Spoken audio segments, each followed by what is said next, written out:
Mega Restu Noretika 47. Pada kesempatan kali ini saya akan membahas permasalahan yang berkaitan dengan otonomi daerah beserta solusinya.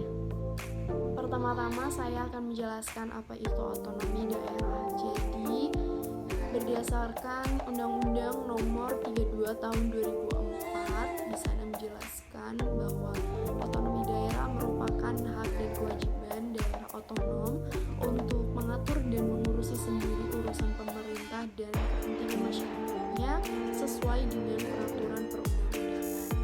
Dalam penyelenggaraan otonomi daerah di Indonesia, terdapat beberapa daerah yang memang diberi kekhususan atau keistimewaan. Kemudian di situ timbul permasalahan bagaimana jika daerah lain ingin mengajukan daerahnya menjadi daerah otonomi khusus.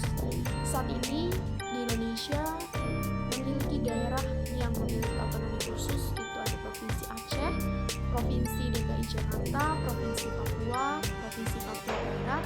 Kemudian untuk daerah yang bersifat istimewa ada Provinsi Aceh dan Provinsi Yogyakarta.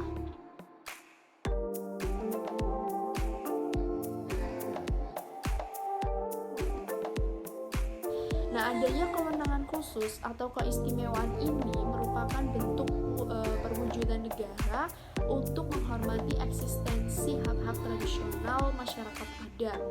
Namun, yang perlu diperhatikan di sini adalah seberapapun luasnya daerah itu untuk mengatur atau mengurus sendiri rumah tangga daerah, yang terpenting adalah tidak boleh mengakibatkan rusaknya hubungan antara pemerintah daerah dengan pemerintah pusat.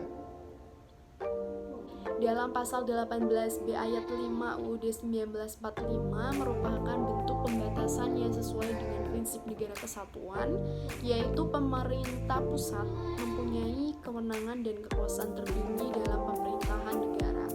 Bentuk negara Indonesia adalah negara kesatuan dengan sistem desentralisasi. Seperti yang kita ketahui bahwa asas desentralisasi itu terdapat dua, yaitu desentralisasi simetris dan desentralisasi asimetris. Kemudian desentralisasi asimetris ini dibagi menjadi dua lagi, yaitu secara de facto dan juga secara de jure. Indonesia menggunakan asas desentralisasi asimetris de facto karena tidak ada standar baku mengenai penetapan daerah yang bersifat khusus atau bersifat istimewa. Kemudian Provinsi DKI Jakarta ini dia mendapat kekhususan karena posisinya itu sebagai ibu kota negara.